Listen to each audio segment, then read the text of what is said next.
I gotta say, every time that plays, good job, JJ. I like the video. Yeah, no kidding. I like the intro video. Caught the vibe. I have my strong suits. Yeah, we all do. No, that's good. All right, I'll introduce myself really quick. I'm Nathan. I am with Honu Sumo Club, and I'm one of the researchers for this Sumo History in America project.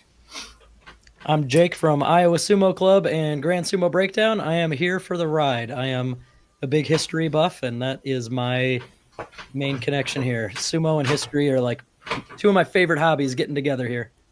Okay. And I'm JJ Jones, the one of the co-founders of Honu Sumo, and probably the luckiest person in the world because I just gravitate great people around me, including these two.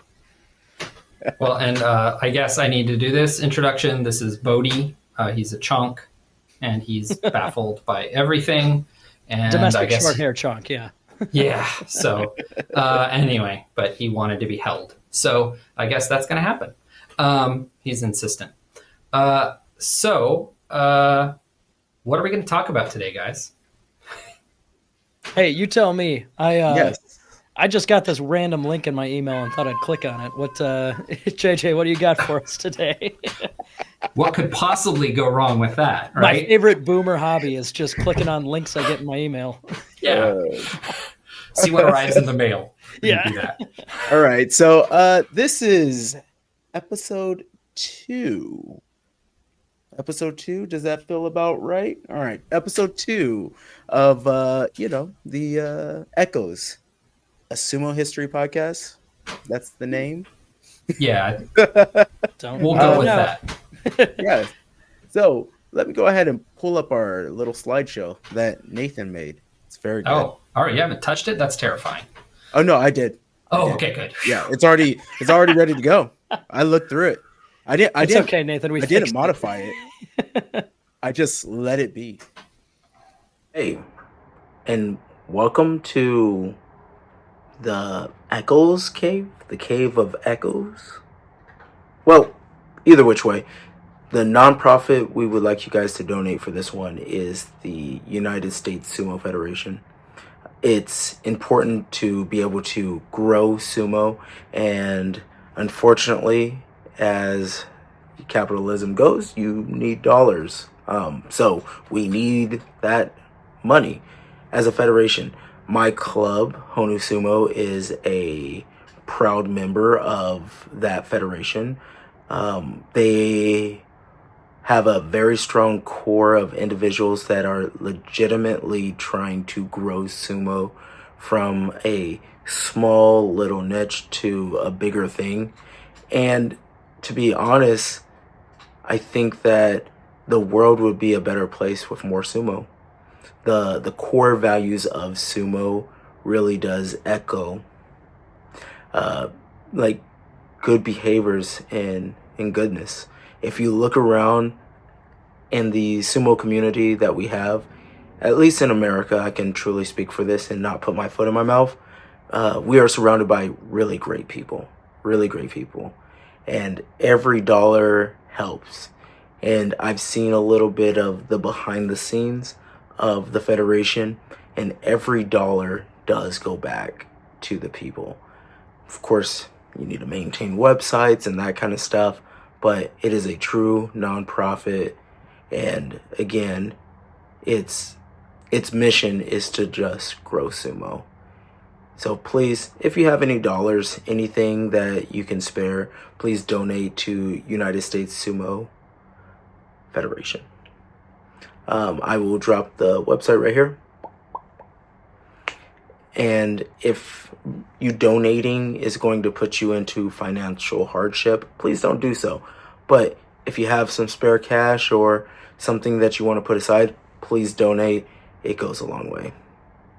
Bye. All right. Go ahead and start guiding us through this, my dude.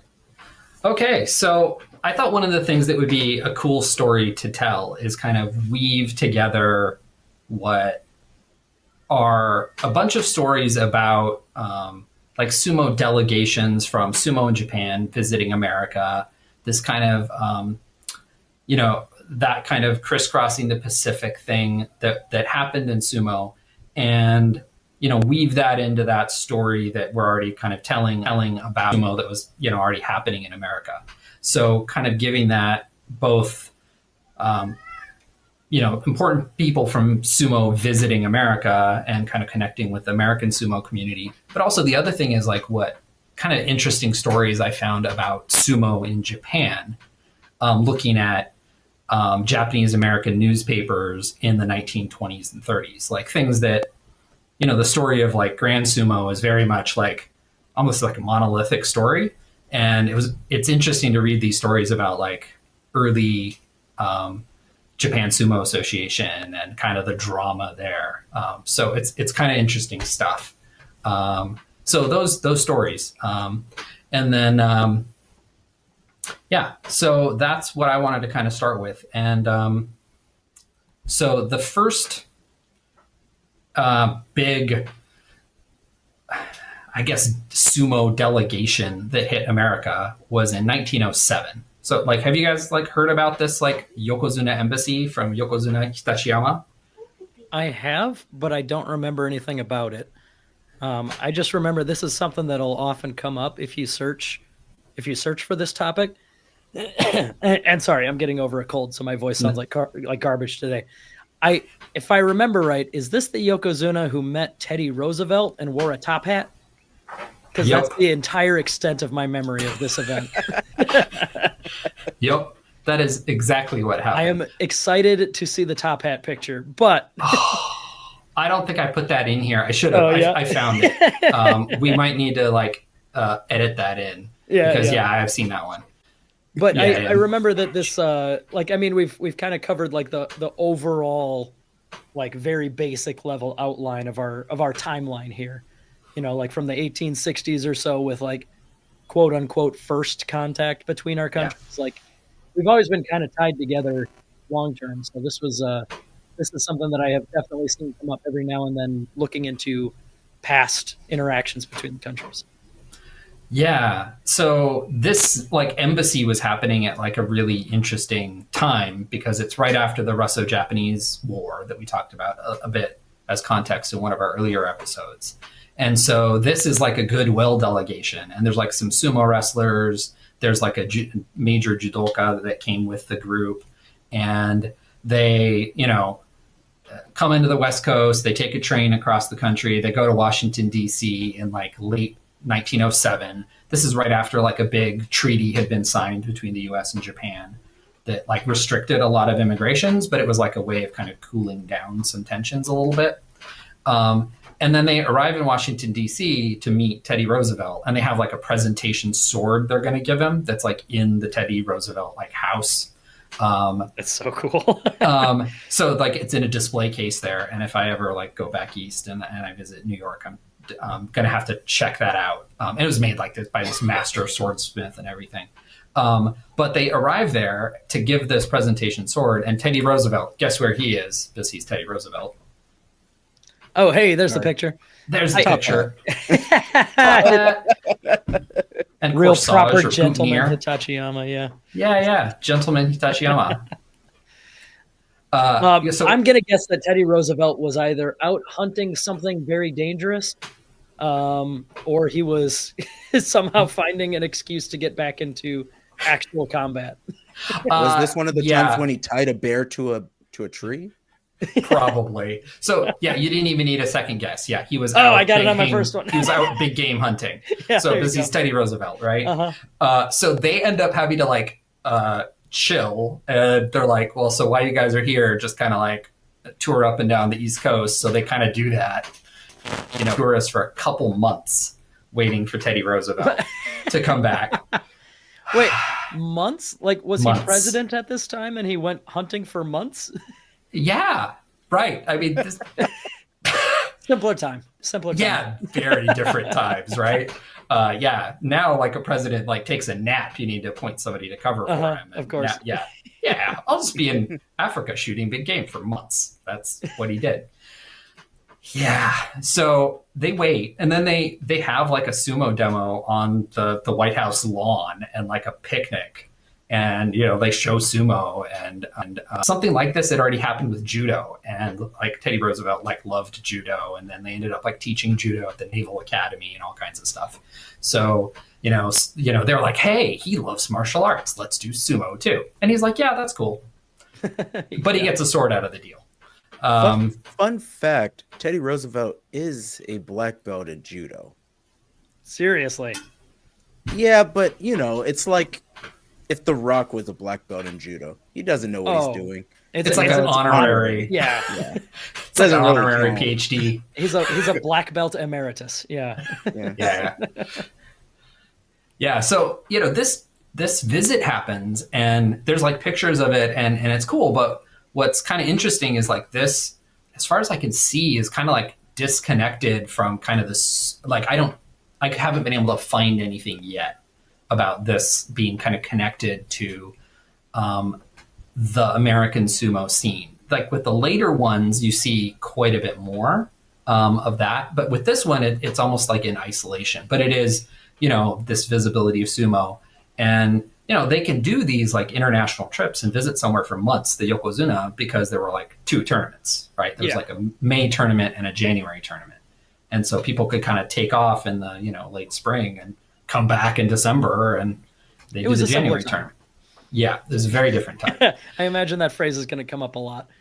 Yeah. But when you say connections to other sumo, you mean like they did this as like a, I don't know, maybe a publicity trip might be a term for it. They weren't like spending time in California with immigrants doing sumo themselves, right? As far as we know, like there might be something that also gets to something about this like whole project is like right now I'm only able to read the English language pages of these papers. So there might be stuff in the Japanese sections. Sure. And a lot of like the English sections of like Japanese newspapers at the time, like didn't emerge until like a lot of them didn't start English language pages till the 20s because all the Japanese people at that point, adults reading newspapers, were like first generation and read and wrote Japanese, right? So once you start getting second generation folks or people who've been in America for 30 years, you start having more English language content. Yeah. So, but what's interesting is like where some of the details I found out about this trip, about like who was with him, is from this like 1940 history of the Japanese in America that was published in 1940. And it lists all these like embassies of Yokozuna and sumo wrestlers coming to America, like one after the other. And there are a few of them that I had no idea happened. Cool. Yeah. So we'll get to some of those. This one is like a little bit more covered, but this is like the first one that's mentioned in that. It's like a 1,500 page history of the Japanese in America written by like a bunch of people in like mainly Northern California.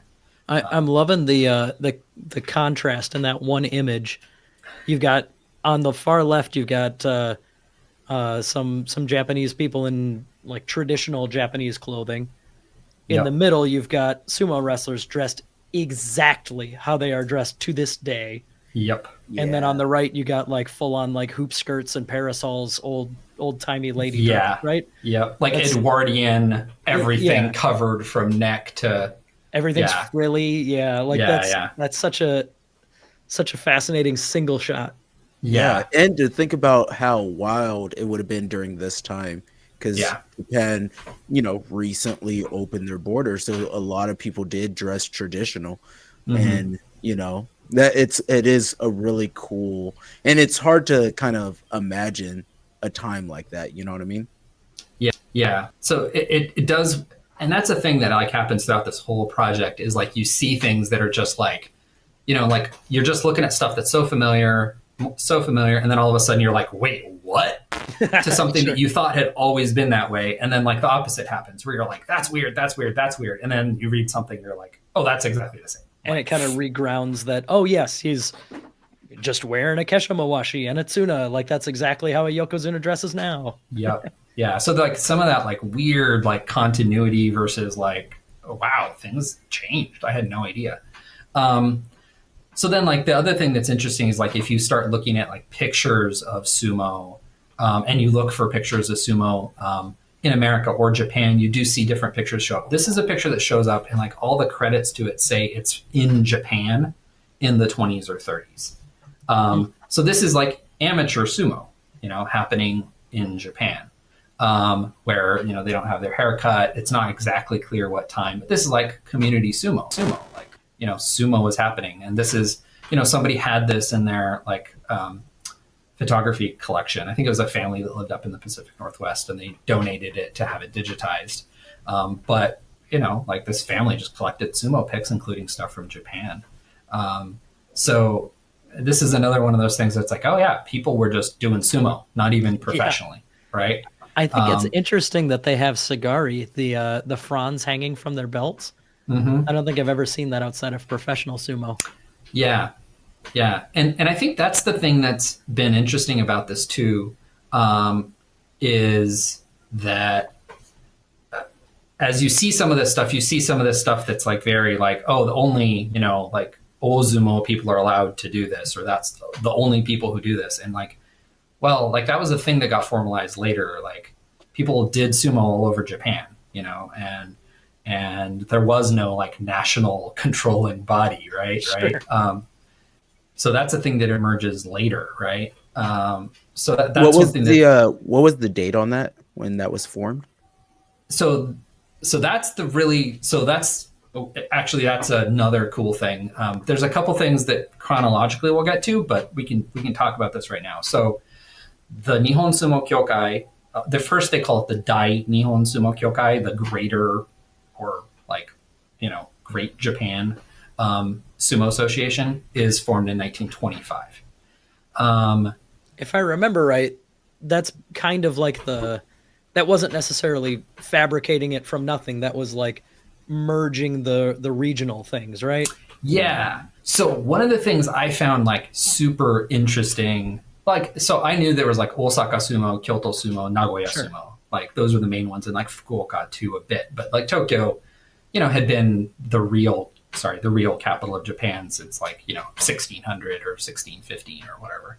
And so that was where the money and the power were of the, first the shoguns and then the emperor. So they were the most powerful, and often if there were like kind of cross tournaments, Tokyo usually did better. They had more like money and training. But what was surprising to me is like one of the first mentions I saw in any paper in American paper about the creation of the Dai Nihon Sumo Kyokai is in 1923 after the Great Kanto earthquake. So the Great Kanto earthquake hits the Tokyo area and like devastates it. Like tens of thousands of people are killed, right? And the city's kind of in ruins. There's massive fires. And so this first mention I see in these like Japanese American newspapers about it is actually as not quite a rescue, but it's like, the sumo stables in Tokyo are like in ruins. They're scattered. They're having to like practice in other places. And it's like, well, we need to unify and kind of build, like a nationwide kind of framework. So that Sure. was like these talks, these negotiations for that merger start then after the Great Kanto earthquake. And, sumo takes a financial hit because there's like economic devastation. And so, the money is being spent on rebuilding, not going to watch sumo. And so how's sumo going to survive? And they're like, well, let's merge. So I didn't know about that at all as like one of the things driving. Now there were other things, I'm sure, but that was like the first mention I saw. I was like, I did not know that. That sounds like, that phrase, history doesn't repeat, but it rhymes. Yeah. That's kind of funny how much that sounds like you're describing COVID made everybody stay home. And then as soon as we could travel again, amateur sumo blows up in the States. Right. Because it's kind of like a unifying thing. We were able to sit around at home long enough to find each other online. Right. And after obsessively watch YouTube videos of sumo. Yeah. But yeah, so like that, do you think that was kind of like the inciting incident for like unifying it under one umbrella? Or do you think it's just a coincidence that it was mentioned at that time because Japan was getting news coverage. So there's one other thing that I think is a big factor in all of this, and this will like really play out around echoes, on brand with things that happen later, which is 1925 is also the name the of year. The show. That's the name of the show. Echoes, right? He said the thing. Yep. Is 1925 is when Emperor Taisho, who was a very ill, literally, physically, and mentally, like he was probably developmentally disabled, Emperor Taisho. And so it was a time of like weak imperial power. So there was all this other stuff, but he's ailing and dying, and there's like a regency. And then Emperor Hirohito becomes emperor in like the very end of 1925. So and then he's a young, vigorous-ish emperor.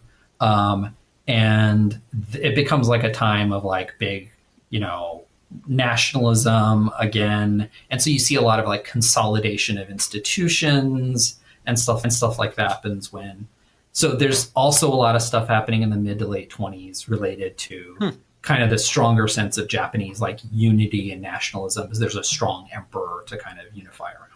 So it's like a resurgence. Yeah, I was going to say that's yet again another type of echo thing there. It sounds like the Meiji Restoration, just the next generation's version of it. Exactly. There's Emperor Meiji dies, and like, I forget, it's around 1910, but around then. And then Emperor Taisho is a weak emperor for about 15 years. And then you get Emperor Hirohito.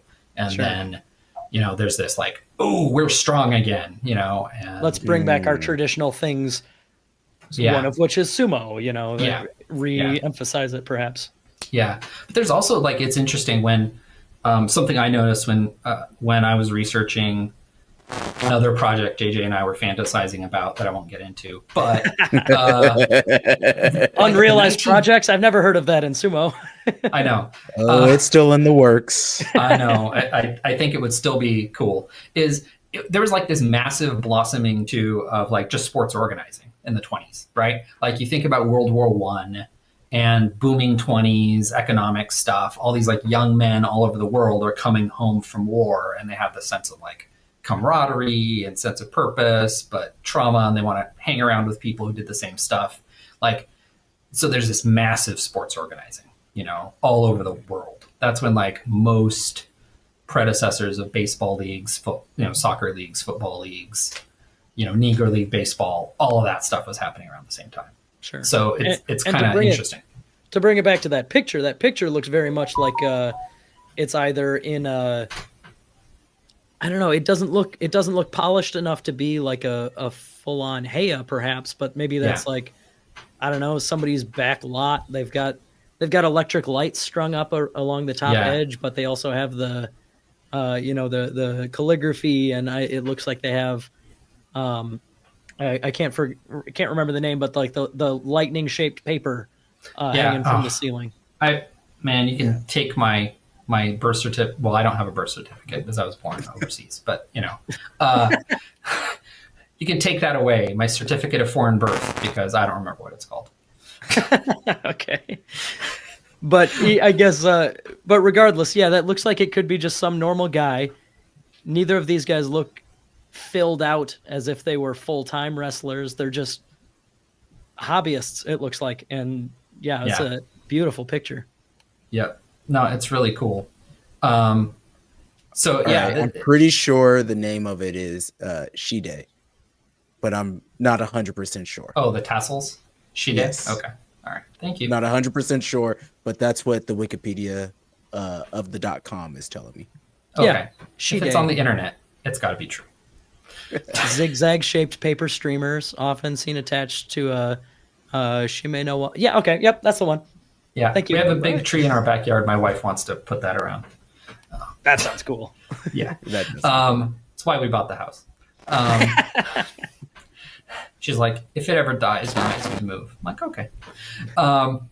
So yeah, kind of getting back to so it's like this whole context about what was happening in that time. So like before the formation of the Sumo Association, which was not like a smooth process, but that's a cool story we'll get to later in this one. But in this picture, by the way, like some that from last episode about kind of the birth of sumo on the mainland US, especially like the Pacific Northwest. A lot of the pics like from there, I don't know if you remember them or seen them, but are indoors, like they're in auditoriums because it's the Pacific Northwest. Like it's going to rain on you if you try to do it outdoors. So, yeah, so clay turns into mud. Yeah. Which squirrel, it is interesting that one of the tournaments that happened in California in like 1924, there was like a rain delay. They had to rebuild the dojo because it like rained the day before. They didn't want to have their version of the mud bowl or something. Yeah. So they had to rebuild the dojo before the tournament. So there was rain delay. So kind of getting back to like the chronology in the story is that in 1915 Hitachiyama came back to the U.S. with like a huge entourage of like 30 rikishi, and they went to the Panama Pacific Exposition in San Francisco. So there was a second Yokozuna there, Umegatani, the second. And then there was also future Yokozuna Nishinomi, the third, like Kajiro the third. And then Sekiwake, Tamatsubaki. So there's like this whole entourage that went with like 30 wrestlers. And Hitachiyama just retired at that point, and was, Oyakata and I think he was in the process of taking over Dewanomi stable, so this is still before the formation of the Nihon Sumo Kyokai, but Dewanomi, Heya, yeah. My understanding is that like the framework of what was happening back then is basically the same as now. It was probably just like less formalized, less strict. Like right now, if a wrestler retires, there's like, you need to have this many basho in this rank and so on and all that. And then you have to buy a stock from somebody, like all these rigid requirements. Yeah. My understanding is that like before these things were formalized, they were loosier goosier, but they were the same ideas, right? Yeah. So that's like a really interesting thing that we'll actually get to in this episode, which I'm happy about. I'll let it sit then. No. That's because that is like a really interesting thing that just looking from American stuff, you're like newspaper time, you go, huh? What's up with this? So like, because Hitachiyama, like he becomes Dewanomi Oyakata, and there's 200 wrestlers in Dewanomi Beya. What? 200 wrestlers. So, jeez. And I was telling somebody about this the other day, and they're like, where did they sleep? Much less like train, right? Yeah, it's nuts. And so by the time then Dewanomi Oyakata, Hitachiyama, died, there were 200 wrestlers. And he's credited with, how am I going to feed all these wrestlers? What's the magic solution to feeding a whole bunch of people? A big pot with whatever goes in, right? Exactly. So he's credited with inventing chanko nabe. How am I going to feed 200 people? All I got in the fridge here is bok choy, a whole bunch of chicken. Yep. Whatever. Put it in the pot. Yep. Put it in the pot. Wow. Yeah. So that's this like late teens, early 20s super Beya. Like the way I just keep thinking about Dewanomi in this period all the way through the early to mid 30s is like just a super Heya. Like it's just nuts how big it is. Because, if you think about like the Banzuke at this time, like this is before the unification of like Osaka Sumo, like we talked about that. Like half or more of the wrestlers were in this stable, like in one stable, and well, another thing, like there's no way they could have had the rules about you can't wrestle people in the same stable. Oh like, gosh, yeah. You can't have that rule. So yeah, that was like a really interesting thing from like, like I see these names from all these people that are on this, and each one I like look them up and look at their kind of like history. It's like, whoa, that's nuts. So the other thing that's interesting is, do you guys know about the Hitachiyama Umegatani rivalry? I do not. So when Hitachiyama got like a great record and he was about to be promoted, he actually refused promotion to Yokozuna unless his arch rival Umegatani got promoted with him. That's awesome. That's So such he's an like- anime move. Yeah. And yeah, which is like interesting. It's like you think about these like eras in sumo that are defined by these like great rivalries, and sometimes like that's super cool, and that's why everybody watches. And then there's other times where it's like just the dominance of one person that's so like, exciting, right? This guy was like, my sumo, iron must sharpen iron. Yeah, But yeah, that's interesting though. You mentioned like he's one of the guys that Hitachiyama brought back the next time he came to the U.S. though. yeah. That's really so cool. Yeah, the fellow Yokozuna. Yeah. So and then Hitachiyama like trained up like 3 more Yokozuna even in the short time before he died. Like he died fairly young in 1922. So then there's another tour that happens, and this is from like apparently Osaka Sumo. So this is actually between these two, and I just can't find pictures. And in that sense, it's kind of JJ. Could you take it off for just a second? Just because I think confuse people if we're talking about this, but it's so there's an Osaka Yokozuna embassy that comes in 1920. So there's this Yokozuna Sahiyama apparently with Osaka Sumo. I can't find any pictures. And I think what's interesting about that is that it shows how much like the regional sumo got just swallowed, and even their history, at least in English, is so like hidden behind what became what was Tokyo Sumo and what became Sure. National it sounds sumo. to me like the WWF eating up all of the regional pro wrestling promotions in the 80s, right? Yeah. Like there's the one central power that like when it absorbs another power, they probably like they'll take your wrestlers and use them for promotion and whatnot, but the name of where they came from is kind of brushed aside, right? Yeah. Is that a fair way to say it? Yeah, I think so. And what's interesting also is that like now we're looking at it, it looks like almost like a smooth process. But what happens in 1932, I mean, there's some stuff to talk about before we get to 1932, but it's not a smooth process. It's really like drama. There's awesome drama. So never heard of sumo or never heard of drama in sumo administration. No. Never once. Oh, and this drama is like so cool. Sweet. So in 1927, so if you could pull the picture back up. So there's another visit, and this one is really, to me, super interesting because this is the first like sumo visit to America where there's like English language section newspapers like talking about this. So I should have pulled up a picture of the guy who did this painting on the right. Leonard Fujita. He's this like Japanese guy who moved to France and was living there. And so when Tochigiyama, who's a Yokozuna, visits Europe, he goes on a big tour, and his hair is cut because he's recently retired. And he has this sketch done. And this guy, Leonard Fujita, is just like the most eccentric. No, let's say he has a strong sense of personal style. Like, but he's a weird looking guy. Just like there his you go. Glasses and hair. I was going to say, you're trying to say that he's a weird looking guy. He's a weird looking guy. Just as far as, he's just the weird haircut and glasses and everything, and the way he poses and the way he sketches himself. He's got like a bowl cut. Yeah. A bowl cut and big circle glasses. Yeah, Leonard Fujita. That's there you go. Yeah, and like a little like pre-Hitler mustache.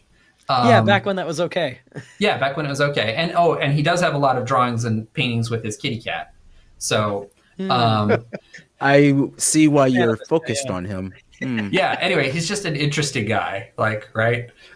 See all these like drawings with him and his cat. So he does this painting of Tochigiyama, but on his way back to Japan, Tochigiyama comes through the US. And he takes a train down to LA, and he's in LA, and I can't find anything in the LA newspapers at the time from 1927.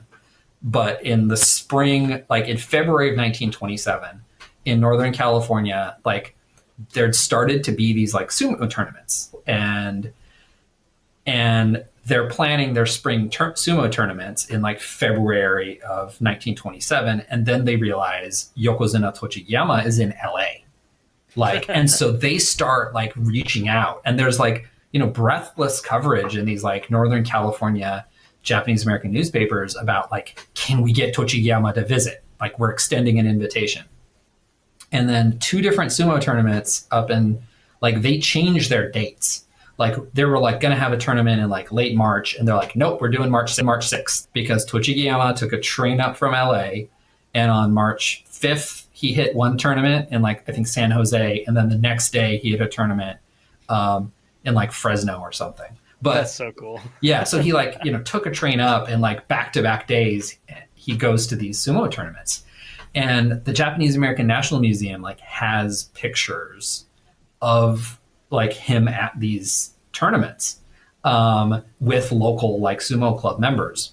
Unfortunately, because the fires that were happening in LA recently, their staff are all like busy with other stuff, so they have been able to like help me out with getting access. But they're like digitized and stuff. So hopefully we can get them and cut them in or share them in a future episode about those clubs. But like I know that picture exists. So that's really, really cool. And so just think about that, right? You're a big old sumo fan in Northern California, and Yokozuna Tochigiyama like swings through.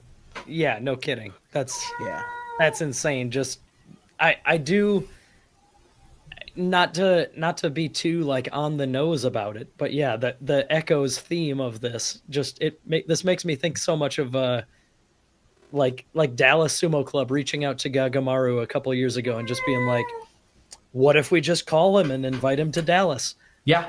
And Gagamaru has now been to Dallas twice and probably again this year. So like, just these people passionate about sumo keep coming across these opportunities where it's just like, well, this guy's in LA, let's call him.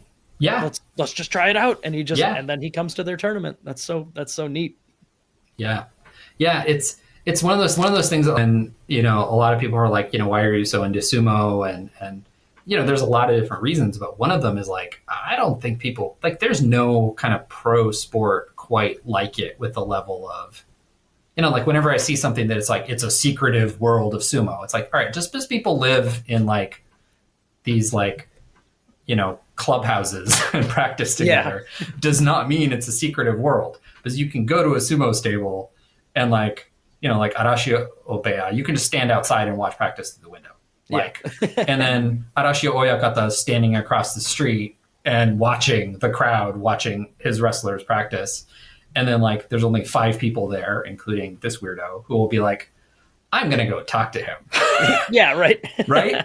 And like, that's wild about sumo, that you could do that, or that you could just be like, hey, I know somebody who knows Konishiki. Let's get him on my podcast. Like, and it happens. Right.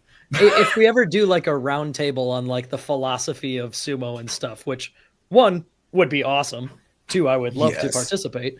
But like, I think sumo is one of those sports that makes it harder than most to remember that they're just people. Yeah.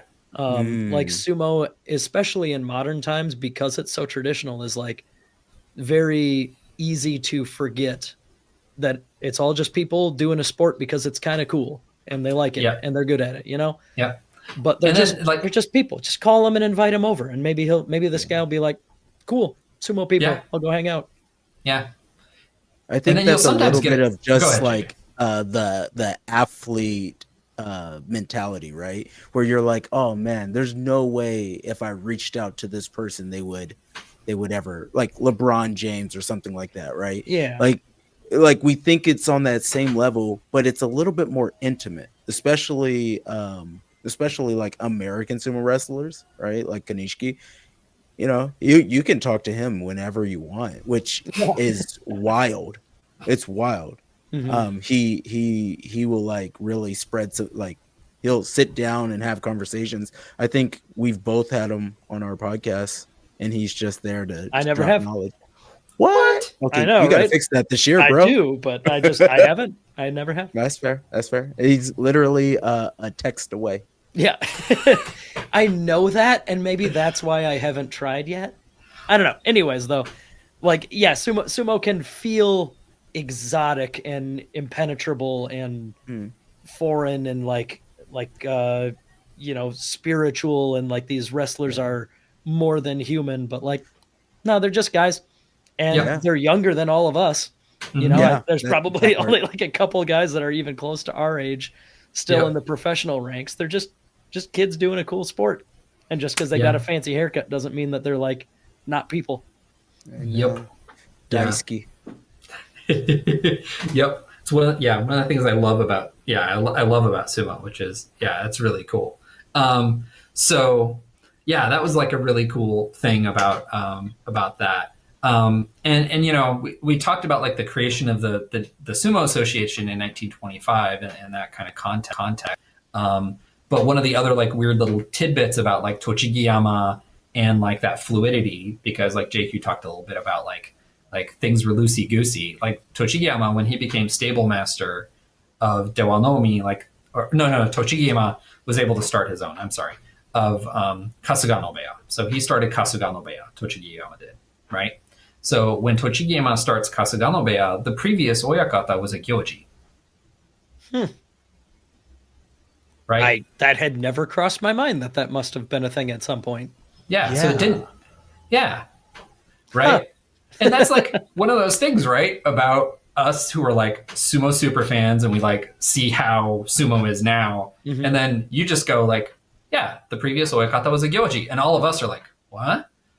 Yeah. On the surface, that's like, that's insane. And then like 1 second of thought, it's like, no, why not though? Right. Yeah. Exactly. Right. Right. Because I think like sometimes there's this thing, I don't know, it's a thing I run across a lot in the world, right? Is like, if somebody's good at this thing, they're going to be good at this other thing. And all the time in sumo with like an oyakata and they retire, and like, okay, being good at something is not the same as being able to teach it or be able to like train and coach or have like a good, like healthy dynamic in the sumo stable, like these anybody are not the same thing. Anybody who's ever had a coworker promoted to be the boss of their team understands that those are not the same skill set. Nope, not the same skill set. Yep. And so, that was the interesting thing is like, but that's what it's kind of become. Like you have to be able to do the thing to be the boss of the thing. Right. So that's really kind of interesting. So one of the things that's like also interesting about this period with like kind of stable formation and stable life is like Tochigiyama is one of the few people who's allowed to break away from Dewanomi and start his own stable. Almost everybody else, no matter how high they achieve, no matter how good they are, like Dewanomi Oyakata, both Hitachiyama and his successor did not let people break off. Like they had to stay in the stable. Sure. Yeah. So it's a little bit crazy. So the other thing that's like really kind of interesting in this time is like a lot of the English language coverage about sumo is like explaining sumo to even like a Japanese American second generation audience that had not like didn't know sumo. So it's like, like this Issei first generation, Japanese American writer, like explaining sumo to the kids and why it's so cool. Sure. So that's like a weird, talking to the kids and trying to get them to buy in thing, which is entertaining. Why sumo is so great. And then there's others talking about how like sumo is like trash and like working class, and there's all this like bad stuff associated with it. Whereas like jujitsu was like respectable and from like samurai heritage. So that's like another, so that kind of intermartial art rivalry was already a thing. Yeah. That makes sense. That's part of the culture of martial arts is mine is better than yours. Yeah.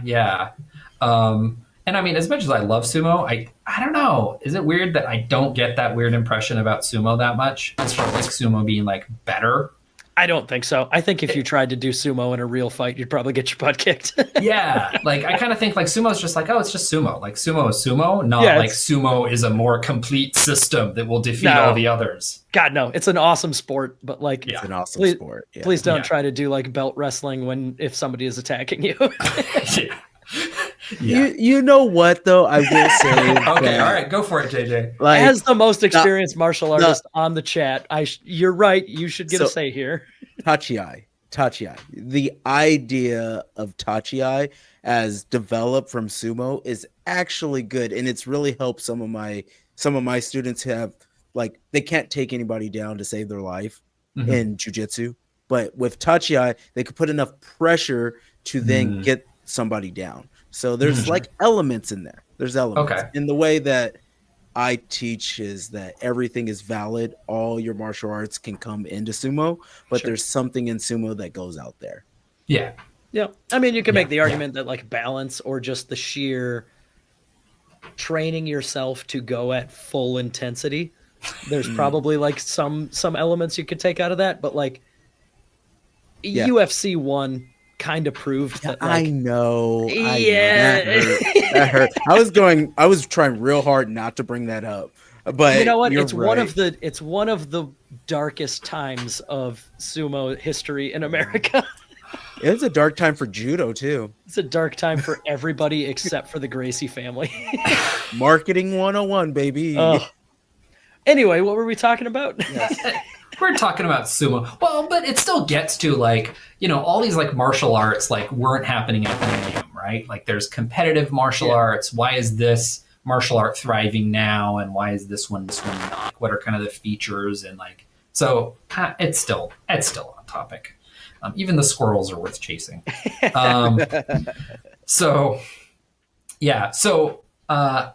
Okay. Could you bring up the Shunjin incident? This one is like, it goes to like the hairiness of early sumo. Do you guys know about the Shunjin strike? Never heard of it. Okay. Nope. So the Banzuke gets announced for the January 1932 tournament. So this is 7 years after the formation, less than of the Greater Japan Sumo Association.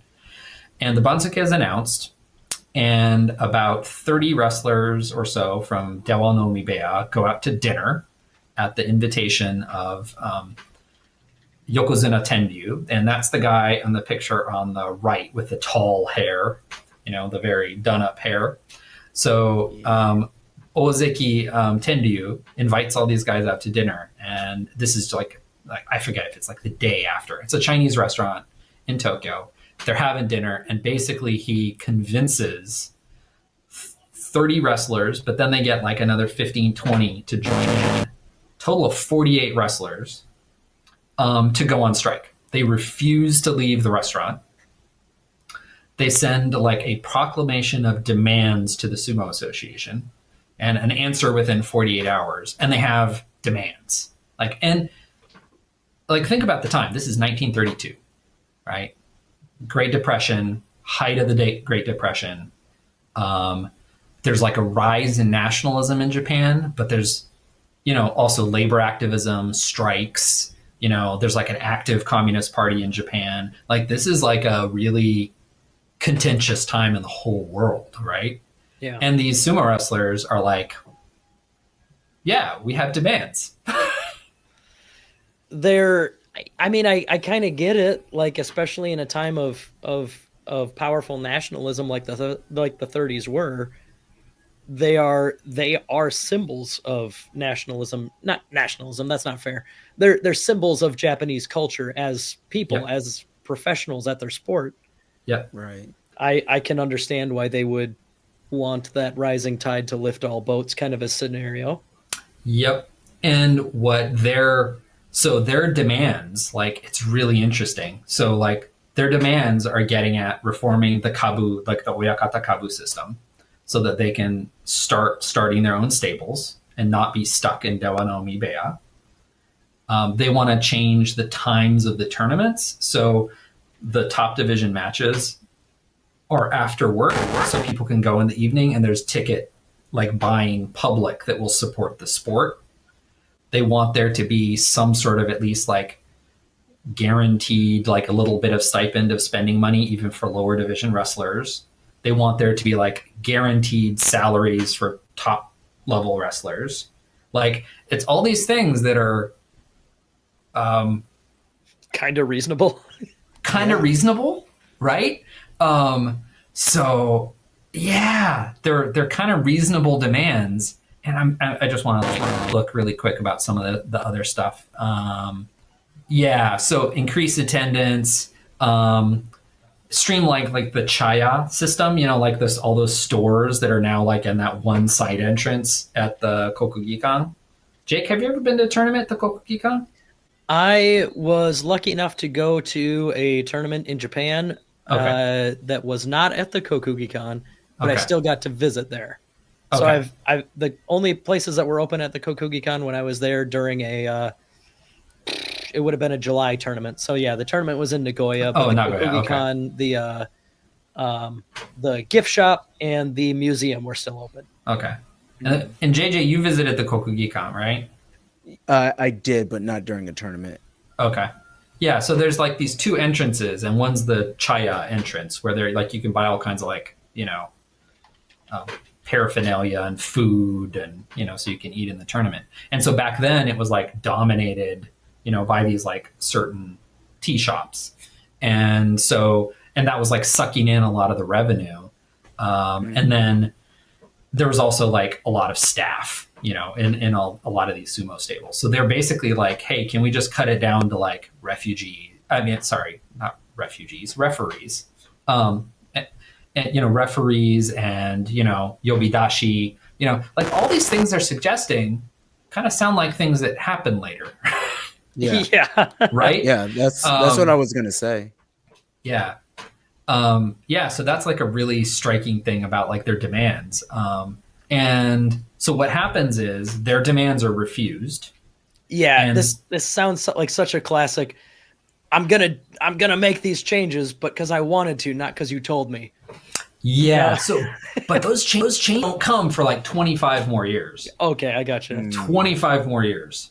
So what happens is because the demands are refused, they cut off their oichomage and they send it to the Sumo Association. Wow. And then they step out of the restaurant, they have their picture taken, and that's what this picture is on the right, is Tenryu, Ozeki Tenryu, and then Ozeki Onosato. I have heard that name before. Yeah.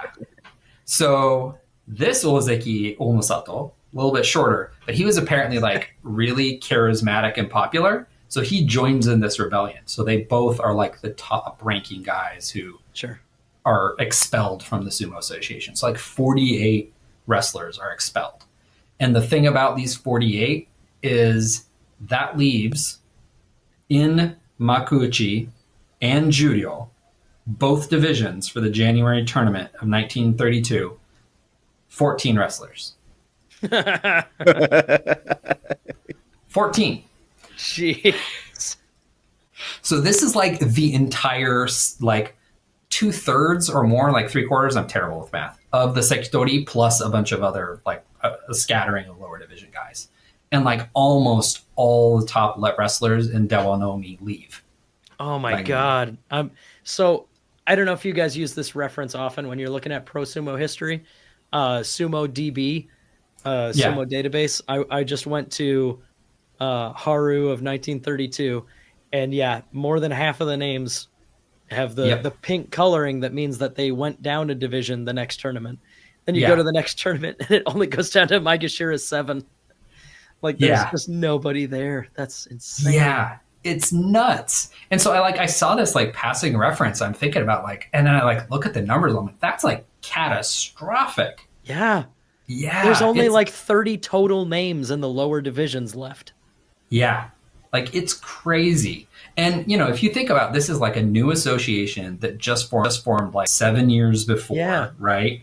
The national organization, and then the majority of your top wrestlers leave. And then like the other thing that's interesting is about between this Onosato and the current Onosato, there has not been an Onosato. Oh, interesting. Huh. Yeah, so, most names that reach like certainly Ozeki, at least, a name that gets that high is going to get reused someday. Mm-hmm.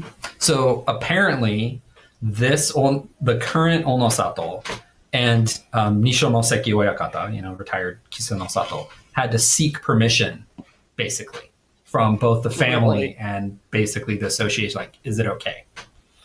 Yeah, that's nuts. That's Yeah, because this guy like almost killed the sumo association. right. Wow. Yeah.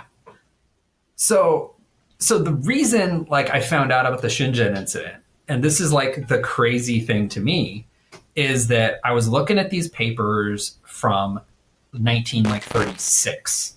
One of the Los Angeles Japanese American newspapers, the Kashu Mainichi, has a whole series of stories about this pro wrestling promoter out of the Olympic Auditorium in LA. And there's these two brothers, and the more charismatic like promo brother is like called Carnation Darrow, and he has this pro wrestling troupe at the Olympic Auditorium, and he wants to bring sumo to America. So his brother's visiting Japan and kind of like touring Japan and sees sumo, likes the spectacle, thinks it's super cool, and wants to bring it to America. And so I was like, wait, how are they going to get like sumo wrestlers to come to America? Like they have a tournament schedule. Like, how are they going to do that? I have just the thing. And so what it turns out is there's a story later, because these, these two white guys who don't really know sumo, but they're like, oh, this will be a good show. It'll be exotic. Right. Is they are like talking about this, and it's reported in the Japanese American newspapers. But then finally one of the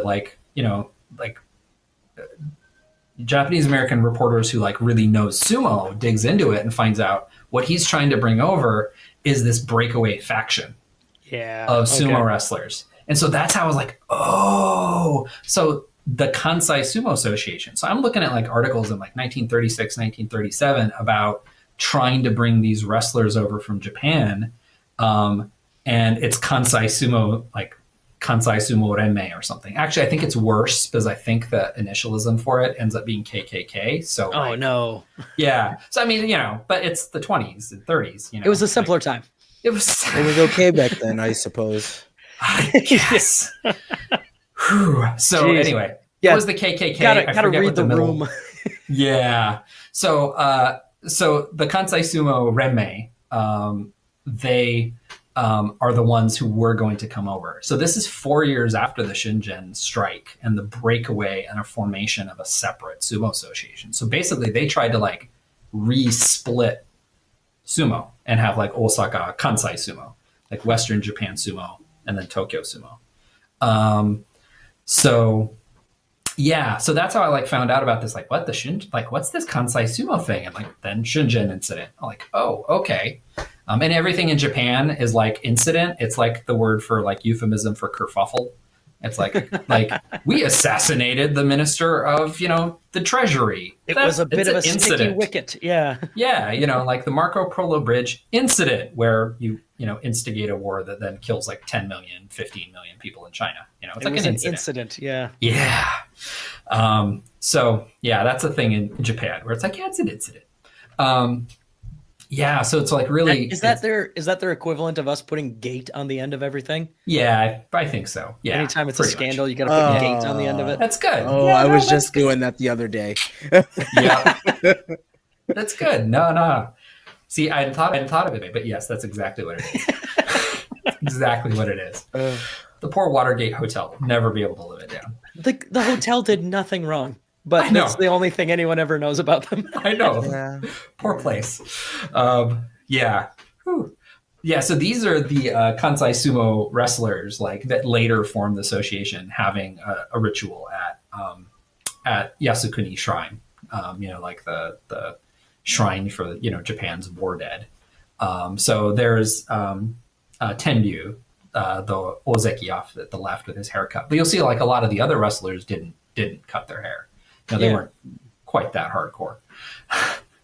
But yeah, Onosato and Tenryu were not let back in, but a lot of the lower ranked wrestlers did want to get in, did go back to the Sumo Association. Sure. Kesho Mawashi between their legs, like they went back.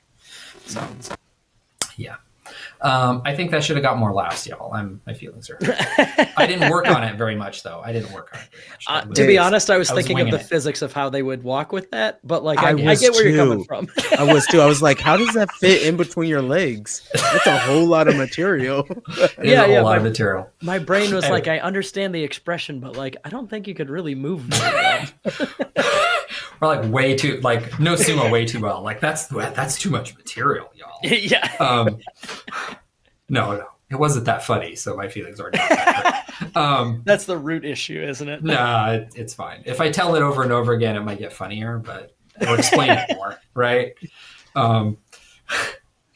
So yeah, like this is wild. So I talked about like the demands of this association, but what's interesting is like in the mid 50s, sumo hits this like big kind of financial crisis.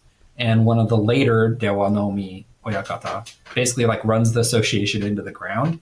And there's like, how are we going to reform sumo? And like the Japanese like Department of like Sports and Culture has like hearings about how are we going to help sumo get back on its feet because it's so important.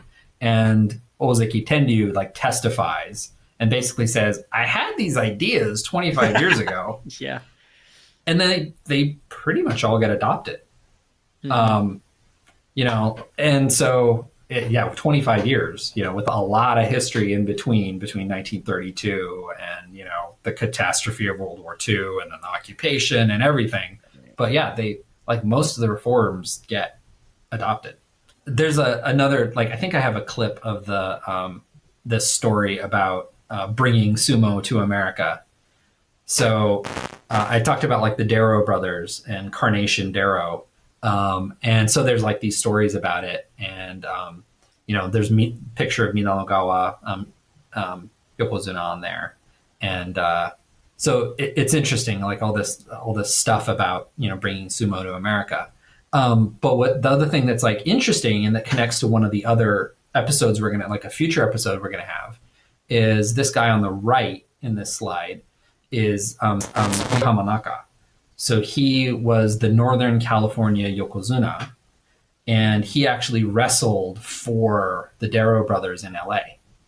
Cool. So he's like I'd heard like early on when I got involved in sumo, they were like, hey, there was a Yokozuna and people could go pro. Well, in America, they didn't go pro just supporting themselves through sumo. Like he went and wrestled for like a pro wrestling outfit. Sure. So he made money doing a sumo, which is more than almost any of us can say. Yeah. So sorry. Yeah. So yeah, Mitsuga Hamanaka wrestled with the Darrow brothers in their whole show. And then he actually practiced with the LA Sumo Club that was just, a few miles away, and they had their doyo in Little Tokyo in LA. And he practiced with them in like 1936, 1937, 1938. He's practicing with them. And then this is the guy who's like the reigning Yokozuna from Northern California and eventually gets unseated by this other important figure in 1930s sumo in Southern California is Bud Mukaye. So Bud Mukaye unseats him as California Yokozuna, which is cool. I'm doing my best to stay in the dark about Bud, but I know that he's a major fixture in our research going forward. Yeah, his story is like really, really, really interesting. So yeah, I'm in the middle of reading a book about something else that like connects with his life too. Yeah, no, it's going to be really that's a really cool story. There may or may not be a trophy named after Bud at this SoCal Open. I sure hope it's a may, not a may cool. not. Yeah. So yeah, he was a Southern California sumo champion. So like I said, I'm trying to stay in the dark. I want to. Yeah. I want to experience that along with the listeners here, but that name shows up over and over again in our outline. So I am super excited for it. And he just intersects with like so many other people. And Sure. And I have a few things I've even kept from JJ because I'm surprised with the details. Beautiful. Yeah. Anyways, about the Bud story in a good way. Yeah, I'm having a hard time keeping secrets on this one though. It's a lot of cool stories.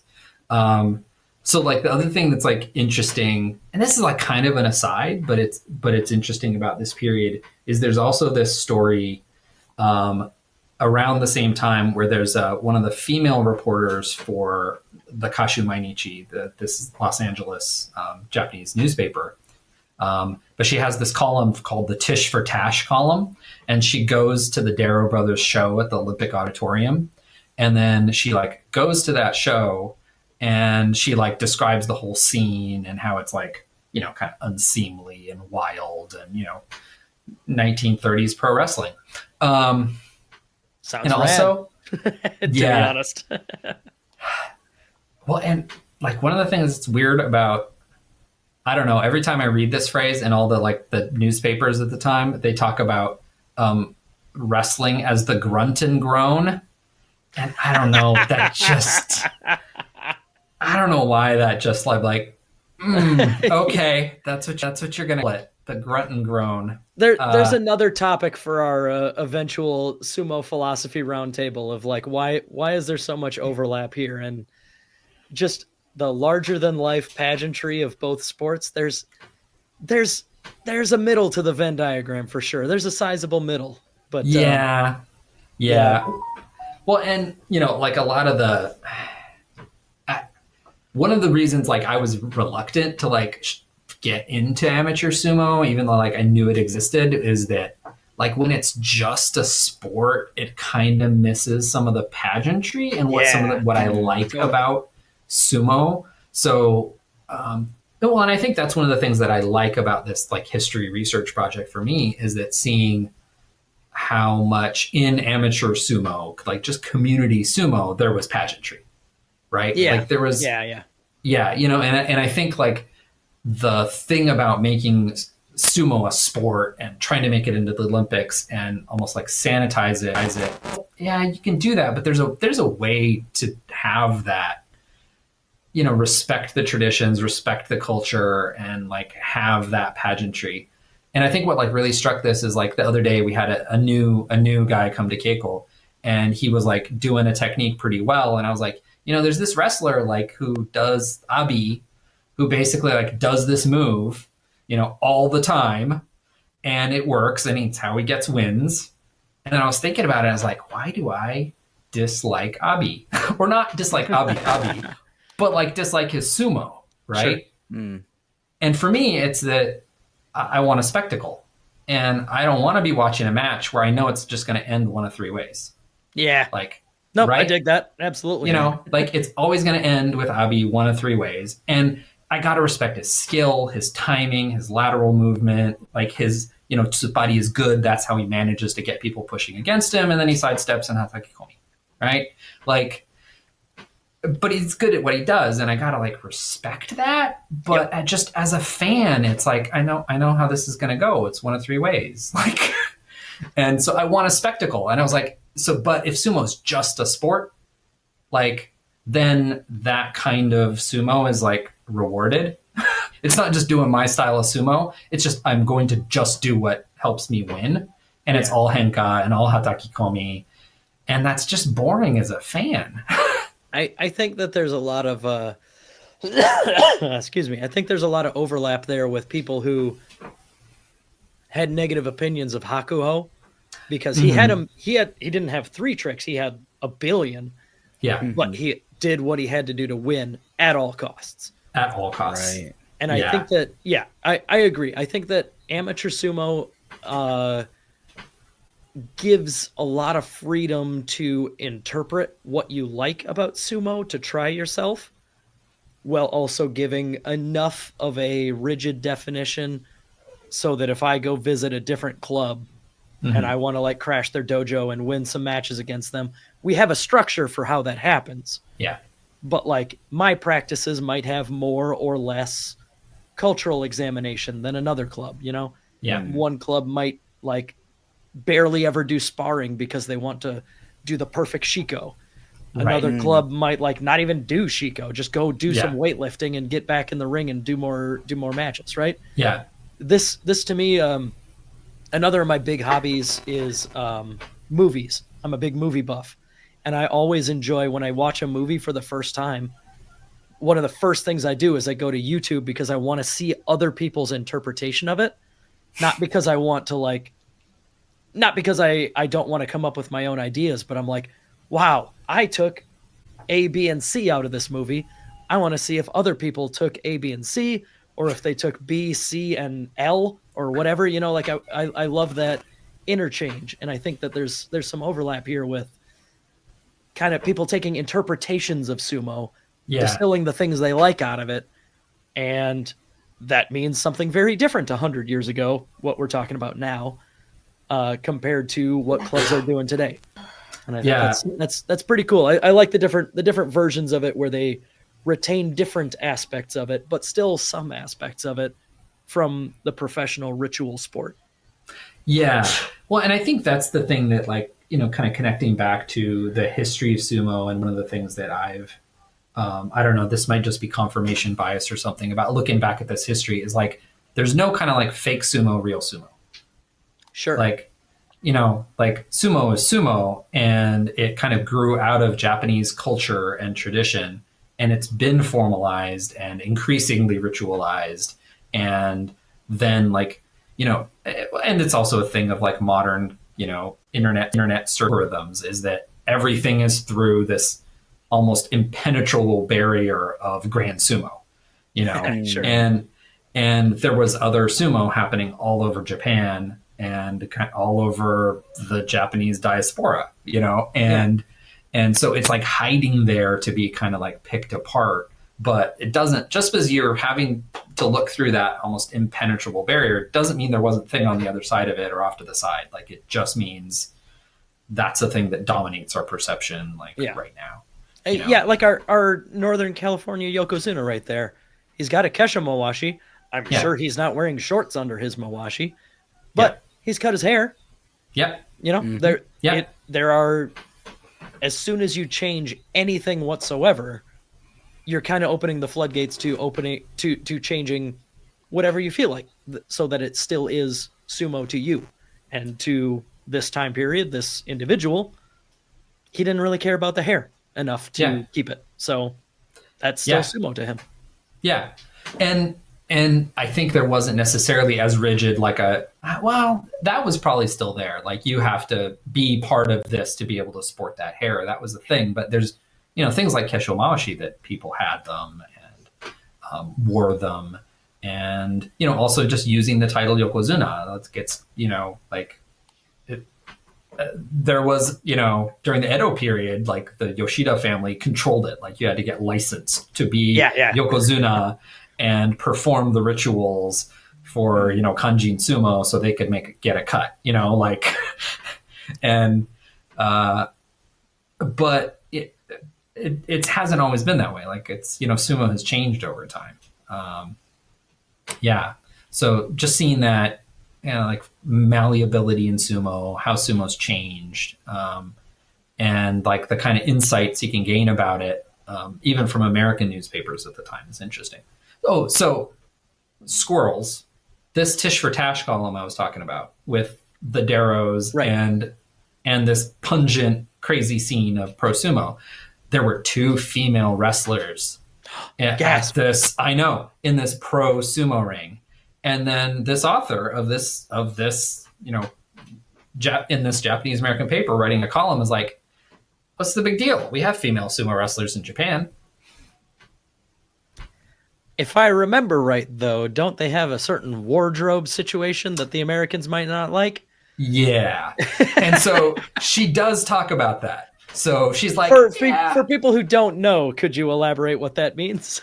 So this is a covered up picture, where, but there was basically a women's sumo show in Tokyo at the time, and with female sumo wrestlers, and topless, wearing a mawashi, dressed the same as men, doing sumo. And so, this is a weird thing. I could be wrong. Have your feedback in the comments or wherever. No, it'll be down there. It'll always be. If we point to future videos links, that could be there. But comments down there, right? I know how the internet works. You're really showing it here. But anyways. I know. Hey, I'm showing I live in the past. So,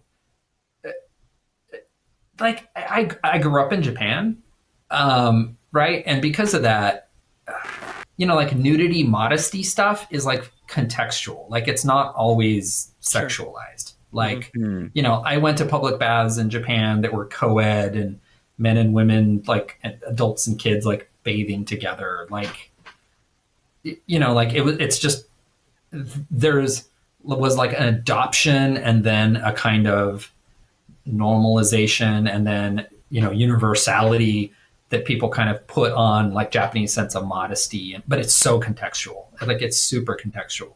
And so, like, for me, I was like, that, okay, like, yeah, you had a women's sumo show. The novelty was women doing it, but it wasn't necessarily the nudity and stuff. Like, it was Japan in the 20s, like most women out in the countryside doing farm work in the summer when it topless, like, because it was hot.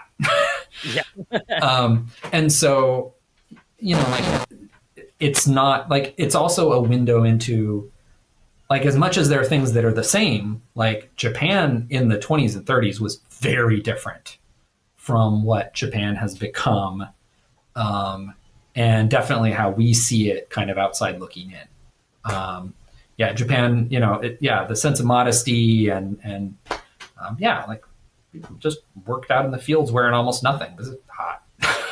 Yeah, and sumo wrestlers being nearly nude isn't looked at as a revealing or risque thing. It's just, that's just the only clothes they wear. And I think that's certainly one of the biggest barriers to Western people becoming fans or certainly participants in the sport, is that just different views on nudity. Yeah. But for women's sumo in, olden times, it was just the sumo uniform's a mawashi. That's all you wear. Yeah. What are you talking about? Who cares about nudity? It's just, that's the uniform. Yeah. And so, I'm like really curious and want to know kind of more about that. But I haven't been able to find out more. Like, I think, that could be at least another, worth digging into to find out more about the history of women in sumo. But I think it shows it was a time of like flux and flexibility. Things were not as locked in as we think they were. Sure. Nathan, we're running a little long, right? Yeah. We're running a little long. So is there anything else that you want to add to this? Oh, so I think the one other thing, so this is short because it's more a teaser for future episodes, is the other thing that shows up in this 1940 history of sumo, history of the Japanese America that has a little section on sumo, is that starting... So one of the people who went on that 1908 embassy to, give the sword to Teddy Roosevelt, one of them, a guy named Wakanoura, apparently stayed in America until like 1940 at least, at the time of publication. I haven't been able to find his real name yet. But then after the formation of the Japan Sumo Association, they send over like shihan, instructors to come to America and coach and teach sumo. To start off, some of them are like fairly high like ranking, but these are mostly like lower division guys. But they're sent over, and they come over in like 1928, a guy named Koganeyama, and then Hanakabuto, and then Hitachide. But I've seen different spelling of like somebody saying it's Hitachidake. But then there's like a break from about 1931 to 1936, which Shunjen incident. Right? Yeah. So there's a break in sending over shihan during that time. There's some other people who come over who look like they're like maybe university coaches. But then in 1937 to like 1940, there's two other coaches that come over. Tochinomine, who coaches in LA, and then a guy named Chiba Nobu. So there's like these shihan who come over, and they're sent by the Sumo Association, and they compete. And some of them, I can't find them in the Banzuke. But what's interesting is like Tochinomine, he comes to the U.S. to coach, and he actually gets like Banzuke protection, where he doesn't drop rank. So he's got like a 2-year-long leave but for a year and a half, he keeps the same rank. So they gave him leave. So I'm sorry to retread this here, but when you say they came over here to coach, are we talking like, are they just like finding the local clubs? Like what organization is it over in the States that they are coaching for? So in LA, there was the Degeiko Sumo Kyokai, the American Sumo Association, and they developed a relationship with Greater Japan Sumo Association and invited coaches to come over to teach. And so these were, Ozumo wrestlers who came over to coach. And usually they would stay in one club for a while. So like Tochinomine was in LA, and I think some of the others, I haven't been able to confirm this yet because I haven't done as much research into the Northern California clubs, but at least 2 or 3 of them were in Northern California clubs. And then somewhere in Hawaii. And how does that compare like to amateur sumo today? Like what would that be, a similar setup where the JSA sends somebody over to Honu or to Raijin or whatever, and they would just be like a resident coach for a little while? Well, so I think this is similar to like what Kon Hiyori is doing down in Argentina, right? Okay. Yeah, where she is there sent by the International Sumo Federation, right? To help grow sumo in South America. If I'm understanding that right. I couldn't tell you. It sounds like JJ, yes, you agree? And I you're can't muted, hear you, JJ. You're muted. Excuse me. Yes, that is correct. Yeah. She applied for the job and got the job, and she's out there spreading the gospel of sumo through South America and stationed in Argentina. Yeah. Very cool. Yeah.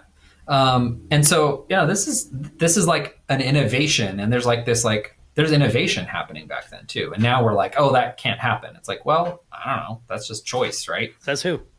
Yeah. Right. So the other thing that's interesting, and this is a teaser, I think, for another episode to show more of that crisscross, because in one of our later episodes on like important Issei, like first generation figures in sumo and club leaders and what happens to them during World War II, there was a guy in Sacramento who was a cannery worker named Teisuke Takahashi, who was gyoji for the Northern California Sumo Association. And he, I would guess his whole family, like according to one of the San Francisco newspapers, raised money to send him to Japan. And then he went to Japan and then, got a gyoji certificate from the Tata Gyoji, from Kimura, Shonosuke. Cool. And he comes back, and then you start seeing like the gyoji at this tournament is going to be, Kimura Teisuke, and he's using the Kimura name, and he has like a certificate of his gyojiness, right? For reference, anyone less familiar with like the intricacies of gyojiing, they're all named Kimura. Basically. Almost, yeah. Almost. I think there's like 2 or 3 2/3, names, 3/4. Right? Yeah. And the current top ranked gyoji might be the 38th Kimura something, right? Yeah, I think the new one is going to be the 39th. Yeah. 30. But okay. Nerds. Yes, but yeah, they are. Actually, it's the 39th. I know. I'm like, I think it's the 39th, which is embarrassing that I know. But I respect your skill at sumo trivia. I could get owned in the comments or by you guys on a later episode. That's okay. But the reason that stuck out was if he is like actually going by Kimura as his name, that's that would be like somebody coming over. That would be like using the title Yokozuna for yourself. Yeah. As like the best wrestler. You calling yourself Kimura as a gyoji is like a title. It's like a rank of accomplishment. Yeah, I'm a legit gyoji, certified gyoji. Yeah, they gave me a certificate that says I can call myself the name that gyojis go by. Yeah, that's so cool.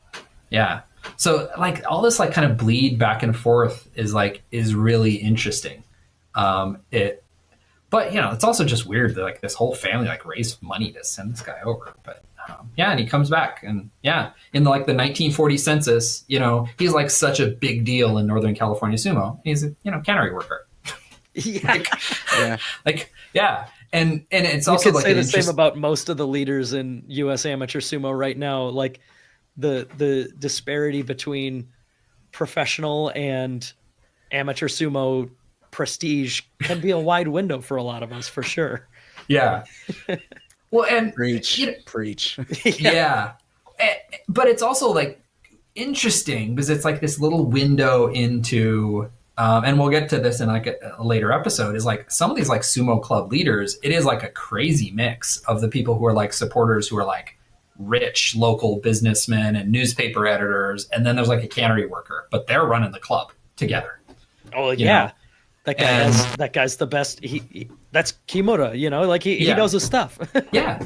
And so it's this like, yeah, it's an interesting sort of like, window into kind of club life, which is interesting because it's like this element of like, it seems so different and foreign and weird and a long time ago. And then it's like, oh yeah, that's club life. That's like sumo club life. All right, I feel like that was Nathan. anticlimactic though. It's no, you're good. Disagree. Would you like to bring it home?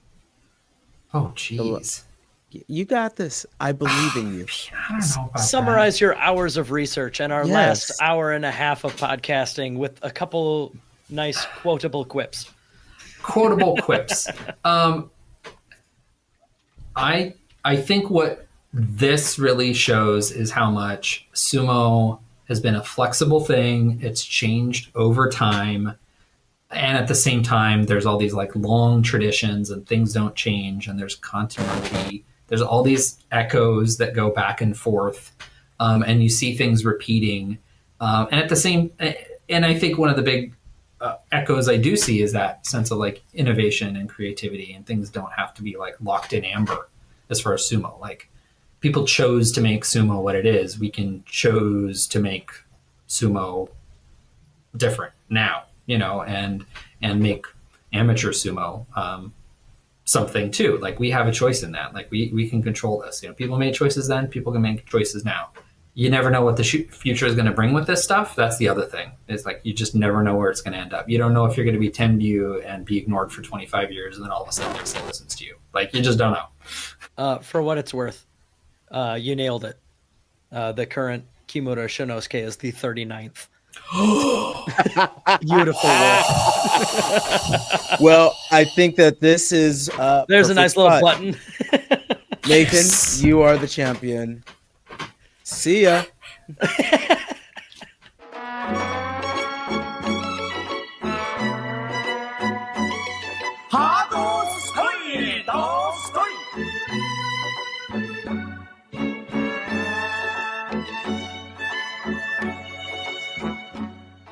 Ha!